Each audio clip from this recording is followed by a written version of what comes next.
Bonjour à tous, bienvenue chez moi, déjà, et bienvenue dans une vidéo qui est un petit peu la tradition, le truc qu'on fait un petit peu tous les ans, sauf l'année dernière, parce que j'avais pas grand chose à montrer de différent. Aujourd'hui, je vais vous faire un petit peu le tour de mon setup pour vous montrer un petit peu tout ce que j'ai, ce dont je me sers, etc. Pour que vous puissiez peut-être, je sais pas, vous inspirer de certains trucs que je peux avoir, ou de la façon dont je les utilise. C'est un peu prétentieux dit comme ça, mais je sais pas, peut-être ça peut donner des idées, et peut-être que certains sont juste curieux de voir avec quoi je travaille. Du coup, voilà, la vidéo elle est pour vous. Le premier truc que je vais vous montrer, évidemment, c'est la partie que vous connaissez très bien, qui est, du coup, le setup, j'ai failli me péter la gueule, frère. Qui est donc du coup le setup que j'utilise tous les jours et que vous avez vu pendant très longtemps en priorité sur mes vidéos. C'est voilà la pièce principale de mon installation globale. Le premier truc dont on va parler, c'est l'écran. L'écran que vous avez vu il y a pas très longtemps, il est assez neuf. Ouais, assis-toi, ouais, mets-toi bien. Allez, c'est détente, c'est un écran 21 neuvième de chez LG qui est du coup un petit peu plus large que la moyenne et qui me va totalement. À la base, j'avais deux écrans et j'avais besoin d'un truc comme ça parce que je trouve ça mieux. Il est posé sur un bras articulé qui me permet de le lever quand j'ai besoin, de le tourner si jamais et tout.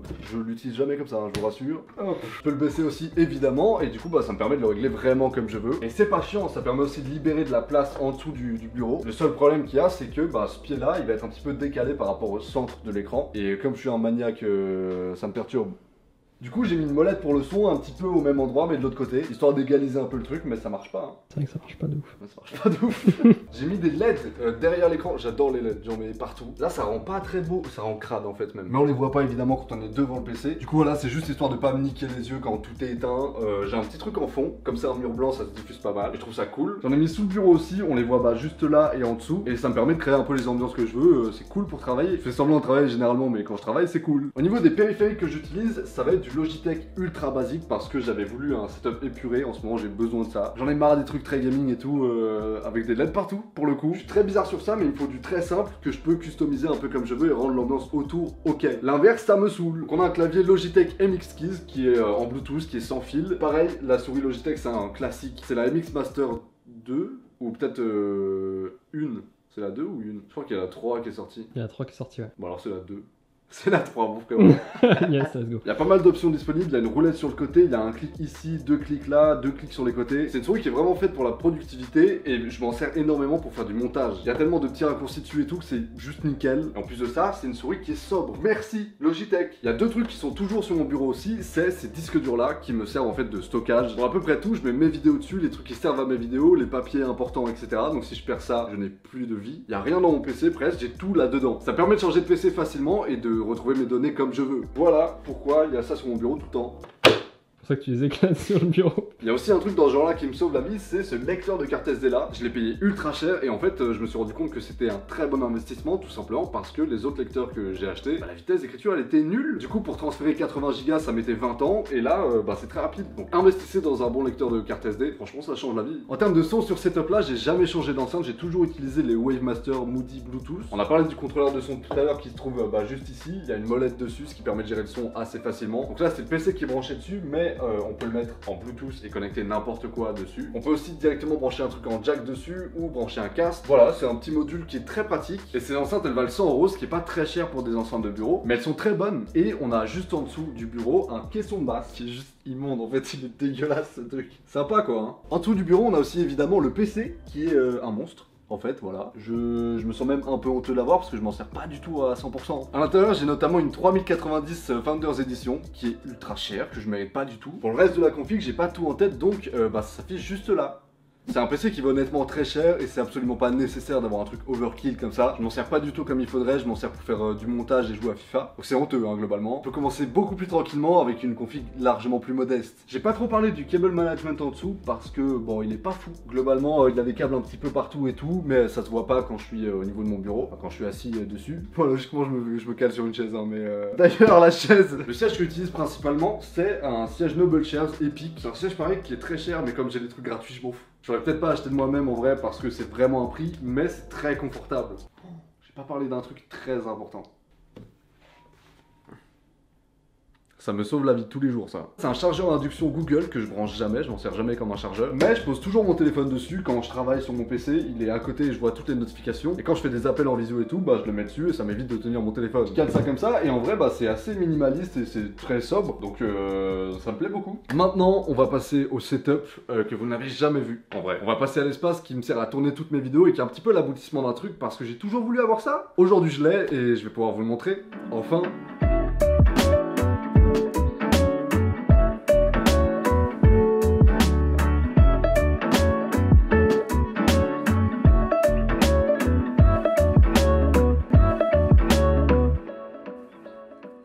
Voilà le setup avec lequel je filme toutes mes vidéos et je suis ultra content parce que c'est un aboutissement vraiment. Tous les éléments qu'il y a là, je me suis pris la tête pour qu'ils aient exactement leur place et leur utilité à l'endroit où ils sont. Et c'était le truc dont je rêvais mais je pouvais pas faire avant parce que forcément tout ce matériel là ça a un coût. Le premier truc dont je vais vous parler, et c'est assez logique, c'est les caméras, le truc avec lequel je filme.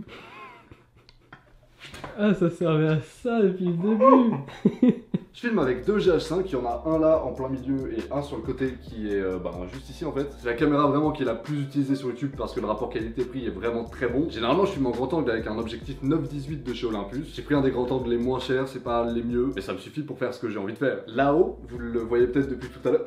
On le voit depuis tout à l'heure. Oui. Là-haut, vous voyez aussi qu'il y a une autre caméra qui est un petit peu suspendue. C'est un Canon 700D qui me sert de top shot. C'est le plan que vous voyez quand vous voyez que mes mains et l'objet. Pour l'unboxing par exemple, c'est ultra pratique. On voit grave bien ce qu'il y a dans les boîtes quand je déballe des objets. Et vous avez peut-être remarqué que sur ces caméras, il n'y en a aucune qui est posée au sol vraiment. Genre celle-là, y a rien en dessous en fait. C'est un bras qui est rattaché à cet étagère-là qui tient tout le setup en fait. Là en haut, pareil, ça touche pas le sol. J'ai bricolé un genre de perche pour que je sois pas gêné en fait et que ça prenne le moins de place possible. Ce qui s'est passé, c'est que derrière ce truc-là où vous avez des mousses acoustiques, c'est une structure en bois que j'ai bricolé là aussi et que j'ai mise dans le coin, ce qui me permet de cacher des trucs, par exemple le bout de cette perche là qui est tenu par des poids et qui est rattaché au sol mais derrière. Pareil, la plupart des câbles j'essaie de les faire passer derrière pour qu'ils soient pas visibles et ça rend un setup qui est plus propre. Les écrans sont aussi fixés à cette structure là, c'est pas reposé sur une table ou quoi, parce que pareil ça me fait gagner de la place et ça me permet de tout condenser au même endroit. Là on a un des écrans ViewSonic dont je me servais depuis le début de ma chaîne presque, et sur ce côté là on a un écran MSI que j'ai présenté il y a pas très longtemps, les refs là. Voilà. Ces écrans-là, je m'en sers pour pas mal de choses, notamment celui-là, le plus grand, je m'en sers pour afficher les textes de mes vidéos. J'écris pas tout mot par mot, je me fais juste des points à aborder et j'improvise autour. Mais en gros, tout va être affiché là pendant que je tourne face à la caméra et ça reste dans mon champ de vision, donc je peux me rattraper si jamais je foire. J'ai accès au texte très vite. Sur le côté gauche, par contre, il va y avoir généralement le retour caméra de cette caméra-là, la principale, où il va y avoir mon logiciel de stream, parce que ça m'est arrivé de faire un peu de stream avec ce setup-là. La chaîne Twitch ici, je m'en sers très peu, mais elle est là. Si ça me permet de faire et du stream et de la vidéo, c'est parce que le setup est construit pour. En gros, tout est fixe. Les caméras sont pas sur batterie, elles sont branchées directement grâce à ça, qui est une émulation de batterie, mais qui est branchée sur du secteur. Donc ça me permet de filmer et d'enregistrer pendant des heures, il n'y a aucun problème. Pour enregistrer en vidéo, j'utilise une carte son qui est une carte son Tascam, qui permet d'enregistrer le son directement sur une carte SD. Et pour le live, j'ai juste à débrancher le câble... Il est bloqué, ce fils de pute. Et pour le live, j'ai juste à débrancher ce câble XLR et à le mettre sur la Scarlett, qui est une autre carte son, mais qui cette fois-ci est branchée directement sur le PC. Et donc je peux récupérer le son en stream. Ça c'est une Scarlett Solo qui est une des cartes son les plus répandues. En vrai, c'est la base des cartes son. L'installation vidéo ici, elle est posée sur un GorillaPod. Et c'est pas extrêmement commun parce qu'un GorillaPod c'est censé être un truc mobile qu'on peut bouger un petit peu comme on veut et tout. Là je l'ai pris précisément parce que problème de place. Je voulais vraiment que tout soit hyper concentré et le GorillaPod c'est un truc qui est très flexible, donc on peut le caser n'importe où et on peut le mettre surtout comme on veut. Donc ça me paraissait être le meilleur choix à faire, surtout que en vrai... On n'aurait pas dit, mais c'est solide hein. Normalement ça tient, c'est ok hein. Ce truc là, hyper moche que vous voyez depuis tout à l'heure, ça me sauve la vie. Quand je tourne mes vidéos, la caméra déjà est allumée. Et surtout, je dois faire la mise au point, sauf que... je suis trop petit en fait. Du coup j'ai créé cet ustensile incroyable qui est un genre de stylet fait à partir d'aluminium et d'un crayon à papier. Avec ça, je peux faire ma mise au point. Ça sert à ça, hein, c'est tout. Je vais essayer de mettre à cet étage là un maximum de choses qui puissent me servir pendant les tournages, notamment le couteau que vous connaissez tous. Et j'ai aussi un objectif qui est l'objectif de base du GH5 qui est vendu avec. C'est un 12-60 mm dont je peux me servir par exemple pour faire des plans d'insert. Évidemment, petite plante aussi pour le côté feng shui, c'est une fausse. Une autre petite fausse plante là-haut là. On n'oublie pas, hein, c'est vert mais pas trop. La façon dont ce GH5 est branché à mon PC, c'est via un Camlink de chez Elgato. C'est un petit convertisseur HDMI vers USB qui permet de récupérer les flux vidéo. Et en vrai, j'en ai testé plusieurs plusieurs des moins chers parce que Elgato c'est quand même assez haut de gamme, c'est assez cher. J'ai testé celui-là que j'ai acheté sur Amazon, ça marche vraiment moins bien en fait. Et pourtant sur le papier c'était exactement les mêmes spécificités. Mettez le prix dans les trucs du genre, ça vaut le coup. Le micro, je vous en ai pas parlé pour le moment, mais c'est un Rode NTG2 qui est sur un pied Rode PSA1. C'est un bras voilà qui permet de bouger un peu le micro où on veut, ce qui permet de l'avoir ou pas dans l'angle des caméras. D'ailleurs je sais qu'on le voit à partir de cet angle là et j'ai des commentaires tout le temps. Bah, à la base c'était fait exprès, je trouvais pas ça moche. Je suis vexé quoi. J'ai enroulé le câble autour, je l'ai fait passer derrière les mousses acoustiques et je l'ai branché là, toujours dans une optique de cacher un peu les câbles et de rendre le truc un peu plus agréable à voir. Mais bon, il y a d'autres câbles qui traînent, hein. Notamment celui d'en haut qui est dégueulasse et qui vient ici. Bon, bah, voilà, on fait ce qu'on peut, hein. Je l'ai vu ton sourire, là, bâtard. Pour m'éclairer, à la base, j'ai utilisé 3 softbox. Plusieurs désavantages à ça. Déjà, c'est sur des trépieds. Ça va, tu bailles Et comme je vous l'ai dit, moi, les trépieds, j'en voulais plus. Je voulais que l'espace au sol soit dégagé. Du coup, je me sers des Elgato Keylights que Elgato m'a très gentiment envoyé. Merci. Et j'avais pas hyper confiance à la base parce que je pensais que ça éclairait moins bien que des softbox. Comme c'est ultra plat, j'avais peur de la puissance, tout simplement. En fait, pas du tout. Ça détruit les yeux si vous les mettez à fond. On va faire un petit test très rapide là. Voilà hein. Bah du coup, on dirait pas que ça détruit les yeux. C'est pas grave. Gros avantage, vous l'avez vu, ça se contrôle depuis le téléphone via une application. Vous pouvez toucher l'intensité et même la couleur des lampes. Donc c'est vraiment cool. C'est du très bon matos. Je pensais que ce serait cheap que machin, pas du tout. C'est du métal, c'est assez solide. Ça fait un bruit de plastique. Absolument, ouais. C'est du métal, je vous jure. Et ça éclaire du coup beaucoup plus que des softlights, tout en prenant beaucoup moins de place. C'est très fin, vraiment. Voilà, ça fait même pas 1 cm d'épaisseur. Pour ce que je voulais, c'est-à-dire gagner de la place, c'est le feu. En complément de ces deux lumières là, on a gardé une softbox qui est juste là et que je me suis démerdé à faire tenir avec un fil, juste un fil. Il est juste là, voilà, c'est hyper dangereux, c'est fil à 1 euro vraiment. Mais ça me permet de faire tenir ça pile à la bonne hauteur, je peux l'orienter un petit peu comme je veux et tout. Et j'ai mis une softbox parce que c'est assez léger pour faire ça. C'est un genre de métal hyper cheap, c'est une ampoule qui est pas très lourde, ce qui est pas le cas des Keylights, c'est hyper lourd. Je peux pas me permettre de le faire tenir en équilibre comme ça. Là c'est assez solide, mais c'est parce que ben il n'y a pas grand chose à porter en soi. Le PC il est un petit peu planqué, pareil je le voulais pas dans les pads, je voulais pas forcément voir un gros truc et tout, donc il est en dessous ici. Et la table qui est là elle est faite pour être bougée aussi. Là je vais enlever tous les trucs qu'il y a dessus. Ça en fait je peux le mettre juste là. Et ça me permet de faire un salon normal en fait. Là je suis plus youtubeur, là je mange devant Netflix tranquille. Et donc on peut avoir accès au PC. Pour gagner de la place je l'ai couché, mais c'est un PC Omen. Configuration ici. Et donc on a un clavier qui est branché, que vous voyez jamais dans les vidéos parce que ça sert à rien, clairement j'ai juste besoin de mon texte. Pareil pour la souris, c'est une Rocadcon Pure Ultra et ça, pareil c'est Rocad, c'est un Suora FX en blanc. Et je vous avais dit que j'aimais pas trop les trucs de gaming, c'est pour ça que c'est sur setup, on les voit jamais, mais c'est beaucoup plus confortable. Ce PC c'est la tour de contrôle de tout ce setup là, tout est branché dessus, vous le voyez, bah là c'est un bordel de câbles. Et pareil je m'en fous, on le voit pas. Il y a donc le Camlink dont on parlait tout à l'heure que vous voyez juste ici qui est branché directement à la caméra. Évidemment on a les deux écrans qui sont branchés dessus, d'autres USB et tout, c'est normal. Et là on a la box internet, ça s'en bat les couilles mais elle est là donc faut que je vous la montre quoi. Bah voilà, c'est la box Bouygues Télécom qu'il y a dans tous les épisodes On remplace son setup. Elle est en vrai assez stylée. Mais elle est en dessous, parce que je sais pas où la mettre. Juste là, il était sur la table au début, mais c'est mon PC portable, celui que j'utilise quand j'utilise pas mes setups fixes. Malgré le fait que j'en ai deux des fois, bon, petit kiff, c'est PC portable quoi. Hein. Il me sert beaucoup en déplacement ou pour changer un peu d'environnement de travail. Je sais, c'est bizarre, mais je sais pas, c'est un truc. J'ai l'habitude de faire des tâches précises sur ce PC là. Quand j'ai envie d'en faire d'autres, j'ai envie de changer de PC en fait. Problème de riche. Du coup, c'est un MSI PS63 Moderne 8C de la gamme Prestige. C'est un PC que j'utilise parce qu'il est puissant, fin, il est parfait pour ce que je veux. Voilà. Pour ce qui est du son, sur le setup de tournage, j'en ai pas, parce que généralement j'en ai pas besoin. Mais il arrive des moments où j'ai besoin de regarder des trucs et tout, et c'est assez rare. Donc j'ai utilisé un casque, et le plus souvent, ce sera ce casque-là, Sennheiser, qui vaut 50 € je crois, qui est pas extrêmement confortable parce que c'est pas du très haut de gamme, mais le son est hyper clair, et c'est ce qu'il me fallait. C'est pas marqué la rêve, donc je vous la dirai pas comme ça.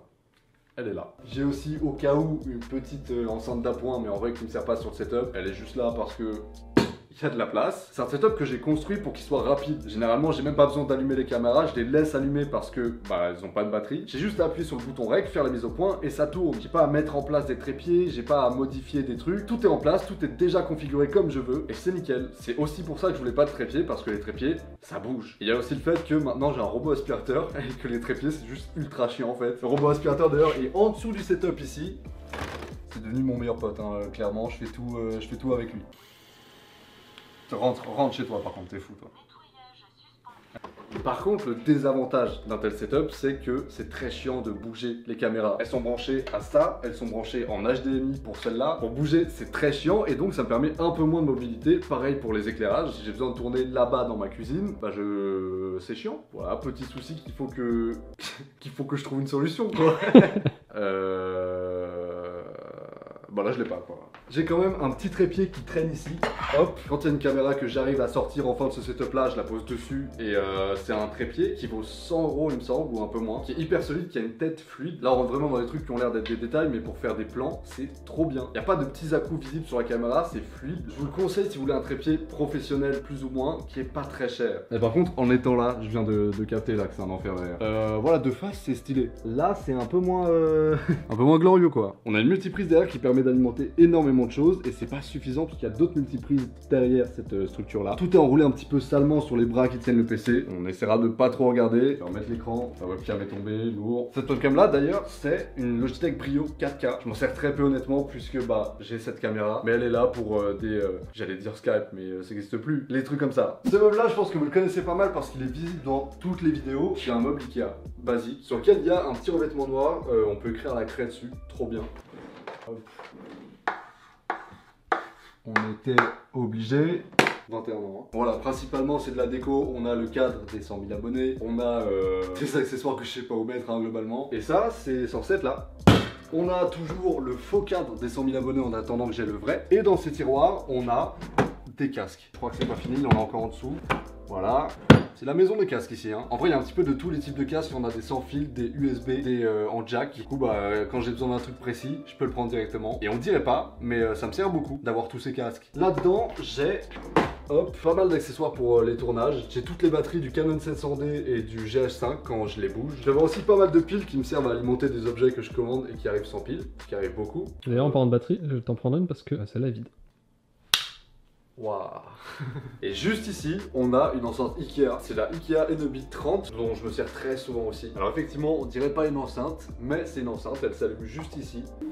Et c'est un peu le même phénomène qu'avec les PC, je me sers de plusieurs systèmes son pour plusieurs choses différentes. Ça, bah, je vais le mettre quand je fais du sport, par exemple. Je m'en sers une fois tous les 2 mois à peu près. J'allais la faire. Si je faisais pas, j'allais la faire. Très fort. Ici, nous avons le setup télé qu'on a l'habitude de voir aussi dans le décor de vidéo. Il est en plein dedans. Là, on a un petit peu le truc déco avec des plantes que j'ai du mal à entretenir, elles sont en train de mourir. On a aussi des petites lampes qui viennent de chez Miniboo, ça pique, putain. On a aussi des petites lampes qui viennent de chez Miniboo qui sont vachement... Ah, c'est vachement joli, quoi. J'en ai marre de parler comme un fils de pute. Putain, ça me saoule, gros. Voilà, c'est beau, quoi, c'est bien. Cette télé là, c'est une télé Philips Ambilight de 55 pouces. En gros, Ambilight, ça veut dire que derrière la télé, vous avez des LED qui vont suivre l'image. Si vous avez par exemple du rouge en haut à droite de l'écran, ben, les LED derrière vont s'éclairer en rouge, donc le mur va s'éclairer en rouge. C'est un peu plus immersif, ça agrandit entre guillemets la télé. C'est un peu kéké, mais c'est très cool. C'est sur cette télé que je mets le fond violet que vous voyez dans toutes les vidéos, et c'est pour ça que c'est violet aussi derrière. D'ailleurs, voilà, c'est violet. On va éteindre. Juste ici, vous avez la Xbox dont je me sers énormément, comme vous pouvez le voir. Voilà. Et à l'intérieur du meuble télé, on va avoir le reste des petits accessoires, notamment les manettes. On a aussi des restes de PS3. J'ai craillé le disque dur, mais la carcasse est là, quoi. On a aussi une PS3 et des jeux. On a aussi une PS3 et des jeux PS3. Voilà, je les cache parce que c'est pas très beau. J'ai parlé des... ça va? Non. C'est des faux, ça. Voilà. Derrière, on a la chambre qui me sert un peu de stockage aussi parce que j'ai une grosse penderie ici. Et des livres de business parce que voilà, on est dans le truc, hein. J'en ai lu aucun. J'ai une plante, une fausse, comme d'hab. Dans ce placard-là, on a la sainte imprimante qui me sert au business. Ça, c'est des contrats qui, jour et nuit, ça balance. L'enfer. Insupportable dans cette vidéo, gros. Non, voilà, on a tous les trucs que je peux pas trop stocker dans l'autre pièce parce que ça prend de la place et c'est un peu nul. Il y a plein de câbles ici, par exemple, des vis qui sont tombés. Voilà, on a des câbles HDMI, on a des barrettes de RAM. C'est random ici, c'est l'étagère du mal. Et c'est à peu près tout ce qu'il y a dans cette chambre-là. C'est la fin du setup quoi, c'est la fin du setup tour là. Et ben voilà, je vous ai à peu près tout montré, j'espère que ça vous a plu. En vrai, j'ai pas tout montré parce que vous découvrirez certains trucs au fur et à mesure des vidéos. Et ouais, j'ai kiffé tourner cette vidéo parce que ça faisait un petit moment que j'avais pas été dans cette ambiance de détente, on déconne. Je sais pas, le Covid, le fait de pas pouvoir sortir, ça m'a matrixé un peu je crois. Du coup j'ai grave envie de retrouver cette ambiance dans les prochaines vidéos, de déconner un petit peu plus. C'est un truc que j'avais perdu avec le temps un peu, je m'en suis pas rendu compte sur le coup. Mais là c'est bon, là on est reparti comme en 2019, à l'ancienne. Évidemment, tous les objets dont j'ai parlé seront en description parce que ce sera beaucoup plus simple pour vous de... Le soleil se barre pendant que je parle. Hein. Et pour une fois, je tourne les volets ouverts, faites pas d'efforts aussi là. Tous les objets seront en description parce que ce sera beaucoup plus simple pour vous de vous y retrouver. Vous aurez juste à cliquer sur les trucs qui vous intéressent ou pas. Si la vidéo vous a plu, n'oubliez pas de mettre un like et de vous abonner à la chaîne, ça me soutient énormément, ça me permet de faire payer les OP plus cher. C'est vrai. D'ailleurs, j'ai fait pas mal d'OP ces derniers temps, ça va se calmer un petit peu, je pense. Voilà, on va revenir sur un rythme un peu plus tranquille, ou du moins on fera ça différemment. Pourquoi je parle autant pour une fin de vidéo setup, je sais pas. Écoutez, salut.